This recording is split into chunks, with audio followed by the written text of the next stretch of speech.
अब मैंने कुछ क्वेश्चंस बोर्ड पे लिखे हुए हैं, ये क्वेश्चंस मैंने खुद बनाया है, तो हम इनको जल्दी से सॉल्व करते हैं and then we will study more topics. तो देखो, पहला express each of the following decimal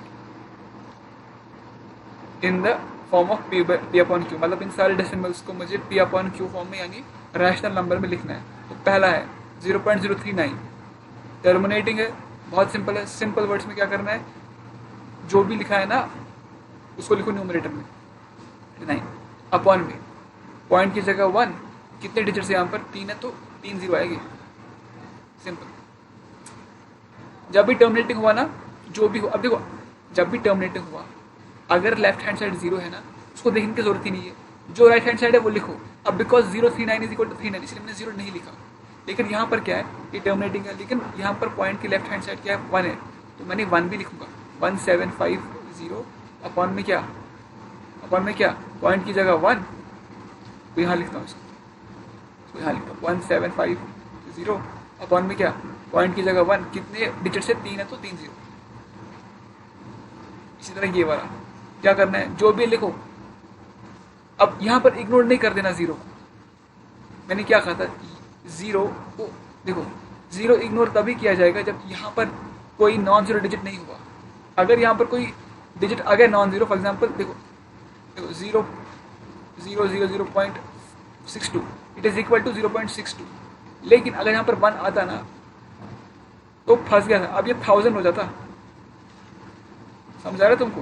तो यहाँ पर सब लिखो 25 अपॉन में पॉइंट की जगह 1, कितने डिजिट से 3 तो 3। अब ये नहीं कह देना सर जीरो नहीं, जितने भी डिजिट्स हो नॉन जीरो 3 लिख दिया, हो गया सॉल्व। ये वाला देखो क्या करना है, टर्मिनेटिंग लिखो, सब लिखो। अरे इसमें थोड़ी ये टर्मिनेट हो रहा है ना, ये इसमें थोड़ी कोई रिपीट हो रहा है, इसमें कोई थोड़ी बाहर है। 800 यहाँ से 1 2 619 अपॉन में क्या अपॉन में 1 2 3 4 5 जीरो लगा दिए, 1 2 3 4 5 सॉल्व। ये बोलो कुछ भी नहीं, 9990 पॉइंट की जगह 1, डिजिट 2 है तो 1 2 0। ये बोलो सर कुछ भी नहीं, सब लिख दो। अब 002 इज इक्वल टू 2, तो 0 नहीं लिख दिया। 204 अपॉन में पॉइंट की जगह 1, कितने डिजिट इसमें 1 2 3 4 5 जीरो लिख दिए, सॉल्व। अब बाकी सवाल करते देखो। 4.6 बार। अब देखो ये टर्मिनेटिंग है, क्या टर्मिनेटिंग है, लेकिन इसमें अब ये क्या है, प्योर रिकरिंग है, तो यहाँ पर ऐसे नहीं कर दिया 4 6 अपॉन, ऐसे गलत है ये थोड़ा, इन क्वेश्चन में कहीं बार नहीं था इसीलिए मैं सीधे लिख पा रहा था, लेकिन यहाँ पर ऐसा नहीं है। तो अब मैं इसको सॉल्व क्या करूँगा, कुछ नहीं, इसको पहले लिख सकता हूँ ना 4 प्लस 0.6 का बार, ठीक है। अब 0.6 बार पता है हमें कितना होता है बराबर। अब देखो 0.6 बार, अब जब भी प्योर रिकरिंग में लेफ्ट हैंड साइड जीरो हुआ ना, तो क्या किया, जो भी राइट हैंड साइड लिखा वो लिखा न्यूमरेटर में, अपॉन में डिनोमिनेटर में क्या लिखोगे, जितने डिजिट पे बार है उतने 9 लिख दिए, 6/9। तो क्या आएगा 4 + 6/9, आंसर में क्या आएगा 9 4 36 42/9 इज आंसर। इसका बोलो क्या लिखो, मैं इसको 100 रुको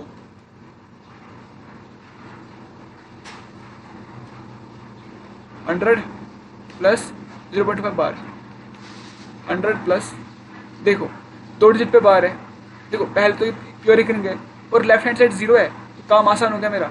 20 क्या आएगा, जो न्यूमरेटर पे जो जितनो अरे पॉइंट के बाद जो डिजिट है प्योर रिकरिंग में क्या होगा, पॉइंट के बाद सब पे बार होगा, तो वो न्यूमरेटर में लिखो, अपॉन में बिकॉज 2 पे बार है तो 2 9 लिख दिए 99। अभी कितना होता है 9900 प्लस 25/99, सॉल्व कर देना 9925/99।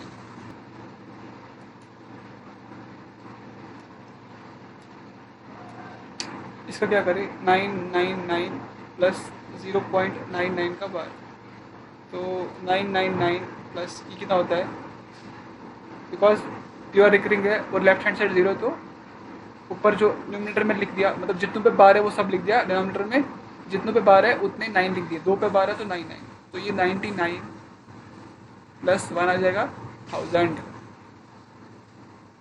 ठीक है, इसका बोलो बहुत सिंपल है। प्योर रिकरिंग का लेफ्ट हैंड 0 है, तो जो न्यूमिनेटर जो जितनों पे बार है उसको रखो न्यूमिनेटर 45, और जितनों पे बार है 2 पे है तो 2 9 आएंगे। तो फिर 333 jar, 315 jar, 315 jar, 311 jar, 5 apartment का आंसर है। आइए नेक्स्ट पार्ट देखते हैं। तो देखो क्या कहा जा रहा है, express each of the following decimals P upon Q. इन सारे डेसिमल्स को मुझे कन्वर्ट करना है पी अपॉन क्यू की फॉर्म में। बहुत सिंपल है। पहला देखो 20.5 बार, ये क्या है, प्योर रिकरिंग है। क्या लिखूँ उसको मैं, 20 प्लस 0.5 का बार। मेथड नंबर वो पता है ना, वो मल्टीप्लाई करना वो भी कर सकते हो, लेकिन शॉर्टकट है 20 प्लस 0.5 बार। क्या लिखूँ मैं इसको, 5/9 which is equal to 185 upon 9। कुछ फिर देखो कुछ होगा तो कैंसिल। देखो अब ये देखो क्या लिखूँ इसको, 400 प्लस 62। अगर देखो अगर यहाँ पर 0 होता ना तो आंसर क्या होता, 62/99, लेकिन 0 नहीं है, 400 है। तो क्या इसको मैं क्या लिखूँ, 0.62 का बार। अब ये मेरे को पता है कितना है, 400 प्लस 62/99, मल्टीप्लाई कर देना, आंसर मिल जाएगा तुमको। अब ये बोलो, ये थोड़ा इंपॉर्टेंट। देखो मेथड 1 दिखाता हूँ इसको, हमने ऑलरेडी किया हुआ है। मेथड 1 के शॉर्टकट हमारा शॉर्टकट क्या लिखूँ मैं इसको, एक्स बोलो इसको, 0.54 का बार। तो ये क्या है, 0.5444। तो बिकॉज ये मिक्स रिकरिंग है, तो जितनों पे बार नहीं होता है उस नंबर से, मतलब उतने 0 से मल्टीप्लाई कर दिया। मतलब फॉर एग्जांपल इस पे 1 पे बार नहीं है ना तो 10 से मल्टीप्लाई, अगर 2 पे बार नहीं तो 100 से करता। तो 10x इज इक्वल 5.4 बार। समझ आ गया? अरे 1 से मल्टीप्लाई करने के बाद आएगा ना 5.4444 विच इज इक्वल 5.4 बार। अब 5.4 बार को मैं क्या लिख सकता हूँ, 5 प्लस 0.4 का बार, सही है, इज इक्वल 5 प्लस 4/9। पता है तुमको, 49/9 इज आंसर। 45 प्लस 4 49। ठीक है, समझ आ गया, सिंपल। मेथड 2 देखो क्या, मेथड 2 क्या वो भी देखो, मेथड 2 भी दिखाता हूँ। मेथड 2 ये है कि जब तुम यहाँ पहुँच गए ना, तुम्हें क्या क्या फिर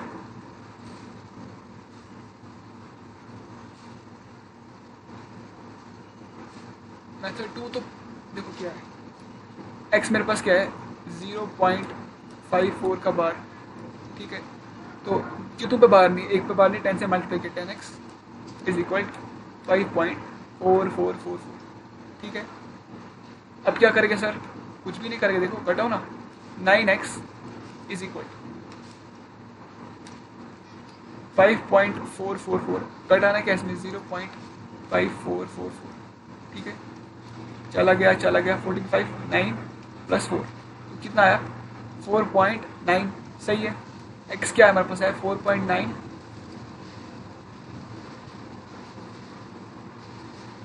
सॉरी यहाँ पर जब 10x था ना हमारे पास, तो n होगा ना मल्टीप्लाई यहाँ पर, तो 90 हो जाएगा ना, हो जाएगा ना, हाँ बिल्कुल। चलो अब ये आया, अब 10 से मल्टीप्लाई ऊपर नीचे करो क्या आएगा, 49 आया। तो ये बोर्ड वाला मेथड है। वैसे दोनों ही बोर्ड मेथड है, तुम्हारी मर्जी कौन सा इस्तेमाल करो तुम।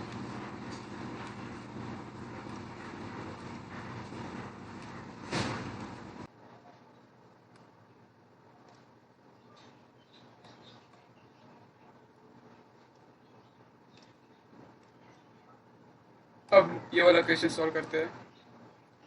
तो ये हमारे पास मिक्स्ड रिकरिंग है ना, प्योर रिकरिंग नहीं ना, क्योंकि पॉइंट के बाद सब पे बार नहीं है। तो मैं क्या इसको लिख सकता हूँ, तो पहले मैं इसको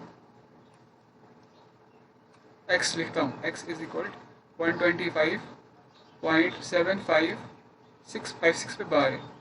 अब मुझे इस x को रैशनल नंबर में कन्वर्ट करना है। तो मैं देख पा रहा हूँ ये प्योर रिकरिंग नहीं है, ये मिक्स्ड रिकरिंग है। तो डेसिमल के बाद कितनों पे बार नहीं है, 1 पे बार नहीं है, आई विल मल्टीप्लाई बाय 10।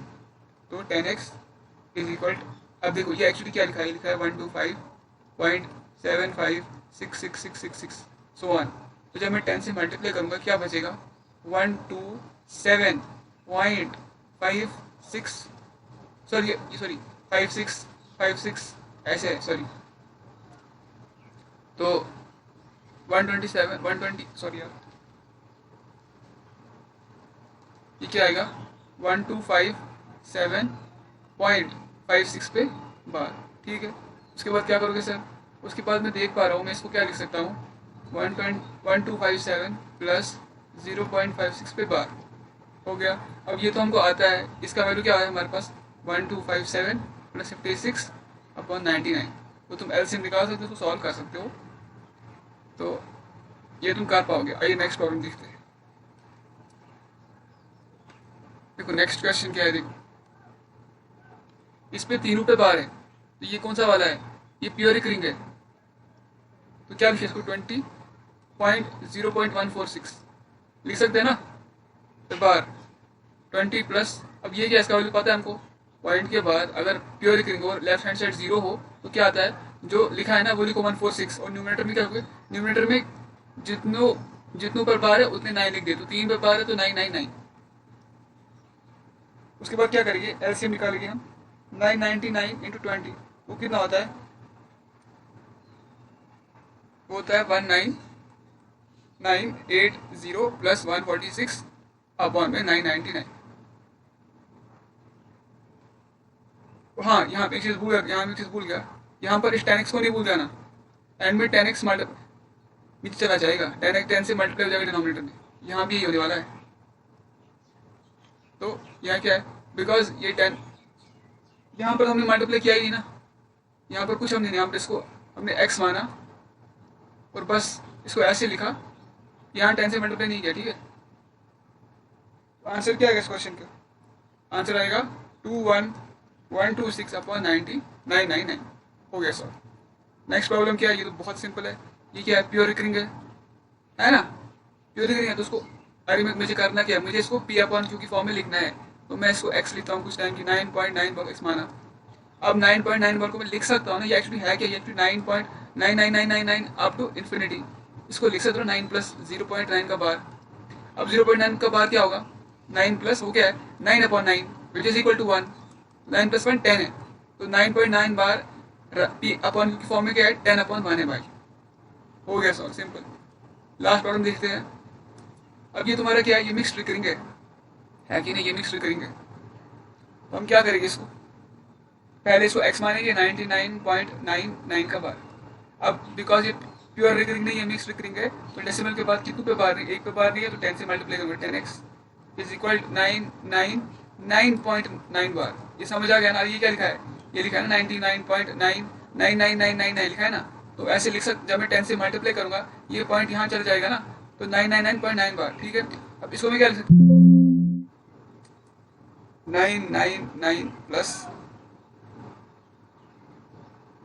0.9 का बार। ठीक है, अब 999 प्लस ये कितना है सर जी, ये है 9/9। ठीक है, ये 1 चला जाएगा, तो यहाँ क्या है, 10x इज इक्वल 1000, तो x क्या है, 100/1, तो 99.99 बार क्या है, 100/1। आई होप तुमने ये कॉन्सेप्ट अच्छी तरह समझा होगा, किस तरह अगर हमारे पास, एक मिनट, अगर हमारे पास एक डेसिमल नंबर है तो उसके कॉरेस्पॉन्डिंग पी अपॉन फॉर्म कैसे लिख सकते हैं। अब देखो डेसिमल नंबर या तो क्या होगा, टर्मिनेटिंग होगा, ठीक है, मतलब उसकी डेसिमल रिडक्शन टर्मिनेटिंग होगी, 0.46, 7.24 या 625.67। इसको कैसे करते हैं रैशनल नंबर में, वो सीखा, और हमने सीखा नॉन टर्मिनेटिंग को अगर हमें कन्वर्ट करना होगा रैशनल नंबर में, तो वो कैसे करते हैं। अब नॉन टर्मिनेटिंग में क्या होगा, तो प्योर रिकरिंग होगा, प्योर रिकरिंग, या होगा नॉन रिकरिंग, या क्या होगा, मिक्स्ड रिकरिंग। अब प्योर रिकरिंग में जैसे फॉर एग्जांपल 0.4 का बार, 1.75 पे बार, या 20.121 पे बार, ये प्योर रिकरिंग है। मिक्स्ड रिकरिंग में क्या सर, 0.45 पे बार, 1.766 पे बार। तो ये हमने सीखा इसको कैसे करते हैं कन्वर्ट रैशनल नंबर में। अब देखो नया टॉपिक क्या, देखो इर्रेशनल नंबर किसे कहते हैं। तो हमने लेक्चर की स्टार्टिंग में नेचुरल नंबर्स को स्टडी किया, होल नंबर्स को स्टडी किया, integers, positive integer, negative integers, rational number, और अब फाइनली हम स्टडी करेंगे इर्रेशनल नंबर को। इर्रेशनल नंबर किसे कहते हैं, तो इर्रेशनल नंबर्स को हम डिनोट कैसे करते हैं, पहले डिनोट करते हैं इसको कुछ बुक्स क्यू कॉम्प्लीमेंट से करते हैं, ऐसे क्यू बार से करते हैं, कुछ आर माइनस क्यू से करते हैं। तो डिफरेंट नोटेशन है अलग अलग बुक्स की, लेकिन किस नंबर को रैशनल नंबर कहते हैं? एक सिंपल डेफिनेशन क्या है, जो नंबर रैशनल नहीं है वो क्या है, इरैशनल है, सिंपल। और या तो एक डेफिनेशन का definition one, number which is not rational, जो रैशनल नहीं है, ठीक है। या ऐसा भी कह सकते हैं जिस नंबर को हम पी अपॉन क्यू की फॉर्म में नहीं लिख पाई, जहां पर पी और क्यू इंटीजर्स है और क्यू जीरो के बराबर नहीं चाहे, वो भी रैशनल नंबर कह सकते हैं। या कुछ बुक्स बोलती है रियल नंबर में से तुम रैशनल नंबर को हटा दो, जो नंबर बचेगा रैशनल नंबर होते हैं। लेकिन हम जो डेफिनेशन यूज यहाँ करेंगे वो ये है, एक किस नंबर को रैशनल नंबर कहते हैं, जिस नंबर की डेसिमल रिप्रेजेंटेशन क्या हो, नॉन टर्मिनेटिंग हो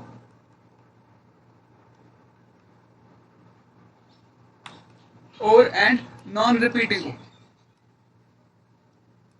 मतलब डेसिमल के बाद रुक नहीं रहा है और कोई पैटर्न भी रिपीट नहीं हो रहा है। For example 2.1615432 so on. देखो ये नंबर कौन सा है, ये नंबर क्या है, ये नंबर इरेशनल नंबर है। क्यों? क्योंकि इसकी डेसिमल मतलब इसके कॉरेस्पॉन्डिंग जो भी नंबर होगा ना वो इरेशनल नंबर होगा। क्यों? क्योंकि देखो इसकी डेसिमल रिप्रेजेंटेशन क्या है, टर्मिनेट नहीं हो रहा है ना। देखो अगर 1.41678 होता तो ये टर्मिनेट हो रहा है, लेकिन टर्मिनेट भी नहीं हो रहा है। अब ये रिपीट भी नहीं हो रहा है। मतलब अगर ये होता है 1.41414141 तो ये रिपीटिंग है, लेकिन यहाँ तो रिपीट भी नहीं हो रहा है। तो एक ऐसा नंबर जिसकी डेसिमल रिप्रेजेंटेशन वो क्या है, नॉन टर्मिनेटिंग है और नॉन रिपीटिंग है, ना टर्मिनेट हो रही है ना रिपीट हो रही है। तो एग्जाम्पल आप दे सकते हो कुछ रैशनल नंबर की। हाँ मैं दे सकता हूँ, जैसे तुम्हारा √2, ये तुम्हारा इरेशनल नंबर है क्योंकि इसकी डेसिमल रिप्रेजेंटेशन क्या है, 1.414213 सो वन। ना टर्मिनेट हो रहा है ना रिपीट हो रहा है। इसी तरह √3, इसी तरह √5। और आगे इसी लेक्चर में हम थ्योरम पढ़ेंगे कि अगर स्क्वायर रूट के अंदर कोई भी लिखा है ना परफेक्ट स्क्वायर, परफेक्ट मतलब जो परफेक्ट स्क्वायर नहीं लिखा है, मतलब नॉन परफेक्ट स्क्वायर या प्राइम नंबर लिखा है, तो ये इरेशनल नंबर है, इट इज इरेशनल नंबर। जैसे देखो √2 मतलब परफेक्ट स्क्वायर है तो √2 इरेशनल नंबर है। √3 मतलब है परफेक्ट स्क्वायर तो √3 इरेशनल नंबर है। इसी से √4 ये इरेशनल है। क्यों? क्योंकि 4 है ना परफेक्ट स्क्वायर है। स्क्वायर रूट के अंदर अगर परफेक्ट स्क्वायर लिखा है तो हमेशा रैशनल नंबर होगा वो, लेकिन अगर नॉन परफेक्ट स्क्वायर लिखा है तो वो क्या होगा, इरेशनल नंबर। तो अब हम क्या करेंगे, अब हम ये प्रूव करेंगे क्या √2 इरेशनल है। या तो हमने तो कैलकुलेट कर दिया, लेकिन मुझे प्रूव करो √2 इरेशनल नंबर है। या मुझे इस बात को प्रूव करो कि अगर मान लो √n है जहां पर n एक नॉन परफेक्ट स्क्वायर है, तो ये मुझे प्रूव करो √n is a irrational number. Prove me. कहाँ प्रूफ दिखेगा तुमको? हाँ किस टीचर ने प्रूफ पढ़ाया? मैं पढ़ाऊंगा प्रूफ तुमको। चलो आगे प्रूफ देखते हैं इसका। सबसे पहले हम प्रूव क्या करेंगे, हमें प्रूव क्या करना है, √2 is an irrational number. Sir ये मुझे प्रूव करके दो। ऐसे कैसे बोल पाते हो आप? Just prove me this thing. Wait I will prove this thing to you. हम वैसे प्रूव करेंगे, हम इसको प्रूव करेंगे। देखो प्रूव टेक्निक्स बहुत सारी है, प्रूफ ऑफ काउंटर पॉजिटिव जो हम लेटर क्लासेस में पढ़ेंगे, लेकिन we will prove this method by method of contradiction. तो हम क्या करेंगे, मेथड ऑफ कंट्राडिक्शन यूज करेंगे। ये मेथड ऑफ कंट्राडिक्शन क्या कहता है कि जो चीज हमें प्रूव करनी होती है उसके अपोजिट हम अज्यूम करते हैं। जैसे अगर मुझे प्रूव करना है √2 इज एन इरेशनल नंबर, इसका अपोजिट क्या है, √2 इज अ रैशनल नंबर, तो हम अज्यूम करेंगे कि √2 इज अ रैशनल नंबर। ठीक है, assume √2 is a rational number। ठीक है, तो अगर √2 रैशनल नंबर है इसका मतलब क्या है, √2 को हम लिख सकते हैं P अपॉन Q की फॉर्म में, P अपॉन Q, जहां पर Q 0 नहीं है और P और Q में कोई कॉम्प्लेमेंटर नहीं है। मतलब P और Q क्या है अपने लोएस्ट टर्म्स में, P and Q have no common factor.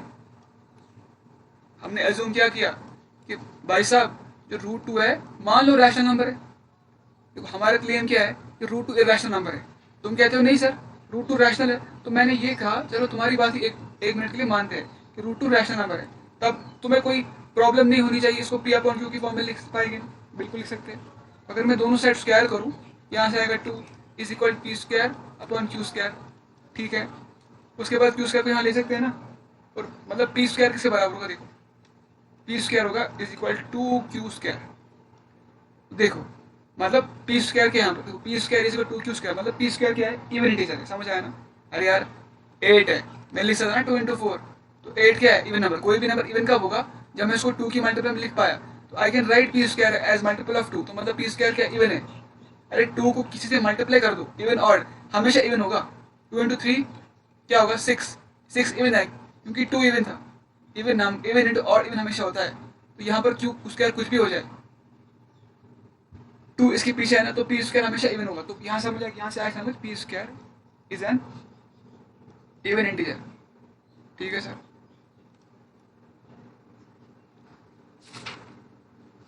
तो अगर पी स्क्वायर इवन इंटीजर है, पी भी होगा ना इवन इंटीजर, पक्की बात है।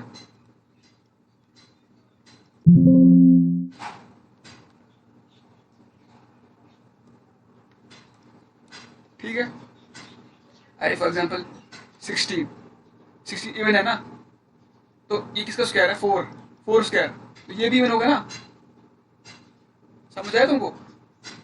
अरे 16 को भी लिख सकते हो ना 4 स्क्वायर, तो अगर 16 इवन होगा, ये जिसका स्क्वायर होगा वो भी इवन होगा। फॉर एग्जाम्पल देखो 9 और है ना, किसका स्क्वायर है, 3 का स्क्वायर।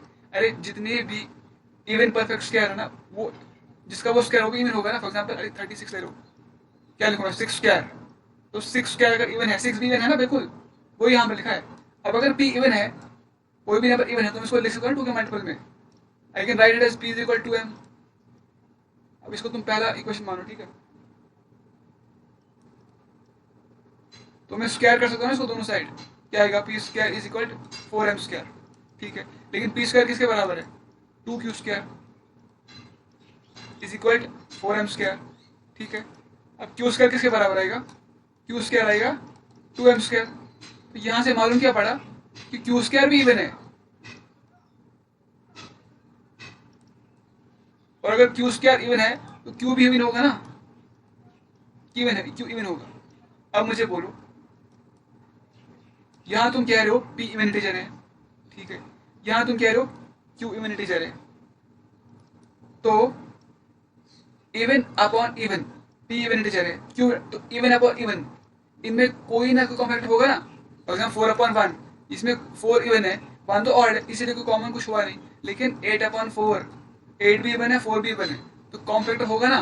तो यहाँ से मालूम क्या पड़ा, यहाँ से मालूम पड़ा P and Q have a common factor.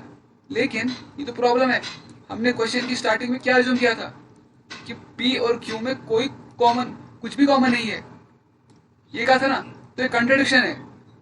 तो हमने जो पहले अज्यूम किया था ना, उसके बाद हम एक ऐसे रिजल्ट पे पहुंचे हैं जो हमारी अजम्पशन को ही कर रहा है कंट्रडिक्ट। तो मतलब क्या है, जो हमने अज्यूम किया था ना वो गलत था, रूट टू रैशनल नंबर नहीं है।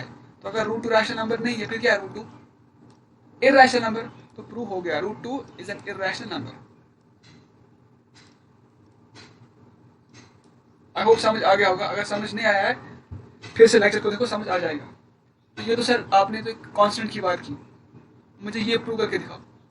ये थ्योरम है एक, थ्योरम क्या है सर, थ्योरम ये है, आप ये प्रूव करके दिखाओ मेरे सर, कि prove that root square root of n is N क्या, इज एन इरैशनल नंबर।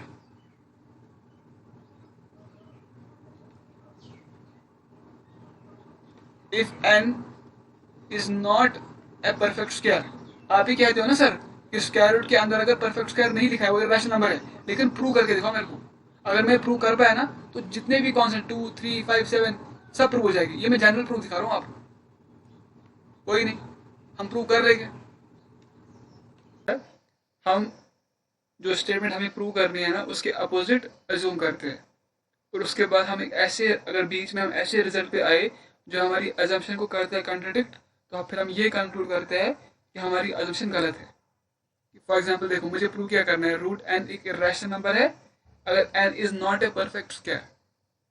तो हम क्या जो करते हैं, मान लो एन रूट एन एक रैशनल नंबर है, ठीक है। तो अगर रूट एन एक रैशनल नंबर है,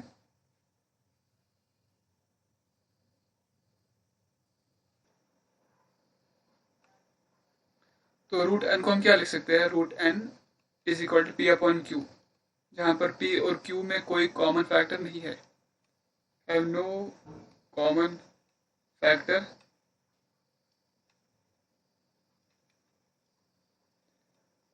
और q is not equal to zero. क्योंकि हमने अजूम किया कि हमें प्रूव करना है रूट एन इरेशनल नंबर है, लेकिन हमने अजूम क्या कर रहे हैं कि वो इरेशनल नंबर नहीं है, मतलब रैशनल नंबर है। तो अगर वो रैशनल नंबर है, इसको पी अपॉन क्यू की फॉर्म में लिख सकते हैं ना, बिल्कुल। अब दोनों साइड स्क्वायर करो, क्या आएगा, n is equal p square upon q square. तो पी स्क्वायर क्या होगा, एन इंटू क्यू स्क्वायर। इसका मतलब कि यहाँ पर, इसका मतलब है एन यहाँ फैक्टर है पी स्क्वायर का, है ना। अरे फॉर एग्जाम्पल 8 इंटू 4 इंटू 2, तो हम बोल सकते हैं ना 4 फैक्टर 8 का है, कुछ भी ले लो, 35 ले लो, मैं 7 इंटू 5, तो मैं क्या सकता हूँ ना 7 फैक्टर 35 का। इसी तरह मैं कैसे, 35 फैक्टर नहीं है बल्कि 7 फैक्टर है, 5 फैक्टर है। इसी तरह मैं लिख सकता हूँ ना एन फैक्टर है पी स्क्वायर का। हाँ, n is a factor of p square. तो अगर एन फैक्टर है पी स्क्वायर का, एन फैक्टर होगा ना पी का भी, ठीक है।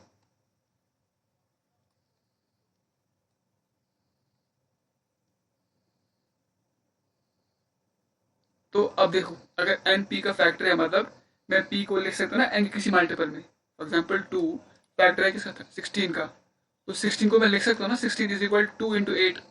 इस तरह x अगर y का फैक्टर है, मतलब मैं लिख सकता हूँ ना y को x इंटू सम नंबर। तो यहाँ भी मैं ऐसे लिख सकता हूँ ना, अगर n फैक्टर है p का, I can write p is equal n into some number. Some number है, मानो m नेचुरल नंबर है, m नेचुरल नंबर है, तो p is equal n m, ठीक है। अब दोनों साइड स्क्वायर करो sir, p square is equal n square m square. P square किसके बराबर है, एन क्यू स्क्वायर इक्वेशन 1 से, n square n q square is equal n square m square. N N cut जाएगा ना, तो Q square को मैं क्या लिख पाया, एन इंटू एम स्क्वायर। मतलब यहाँ पर समझ क्या आया, यहाँ पर समझ आया, क्यू स्क्वायर को तुम लिख पा रहे हो एन इंटू एम स्क्वायर, मतलब एन जो है ना, it is a factor of Q square also. तो एन अगर क्यू स्क्वायर का फैक्टर है, एन फैक्टर होगा ना क्यू का, बिल्कुल। अब देखो प्रॉब्लम कहाँ हो गई, यहाँ तुमने कहा एन जो भाई साहब है, एन एन फैक्टर है पी का भी, एन फैक्टर है क्यू का भी, तो मतलब एन दोनों का फैक्टर है। एन इज ए, मतलब हमारे पास एक फैक्टर है, एक नंबर है जो फैक्टर है पी का भी क्यू का भी। लेकिन आपने अज्यूम क्या किया था स्टार्टिंग में कि पी और क्यू का कोई फैक्टर नहीं है, कोई कॉमन फैक्टर नहीं है, मतलब ऐसा कोई नंबर नहीं जो पी और क्यू दोनों को डिवाइड करे। लेकिन यहाँ तो मिल गया ना हमको n is a factor of p and q. ये तो कंट्रडिक्शन है हमारे एजम्पशन को, तो मतलब हमने जो अज्यूम किया था वो गलत था। हमने अज्यूम क्या किया था कि रूट एन रैशनल नंबर है, तो रूट एन रैशनल नंबर नहीं है, इरैशनल नंबर है। आई होप समझ आ गया होगा, ठीक है। तो ये थ्योरम क्या स्टेट कहती है, दिस थ्योरम सेज अगर रूट एन, अगर एन ये तुम्हारे पास क्या है, नॉन परफेक्ट स्क्वायर, मतलब किसी नंबर का स्क्वायर नहीं है, तो रूट एन का वैल्यू क्या है, it is irrational number. Irrational number है, मतलब इसकी डेसिमल रिप्रेजेंटेशन नॉन टर्मिनेटिंग और नॉन रिपीटिंग है। आई होप समझ आ गया होगा। आइए कुछ और इंटरेस्टिंग थ्योरम्स देखते हैं।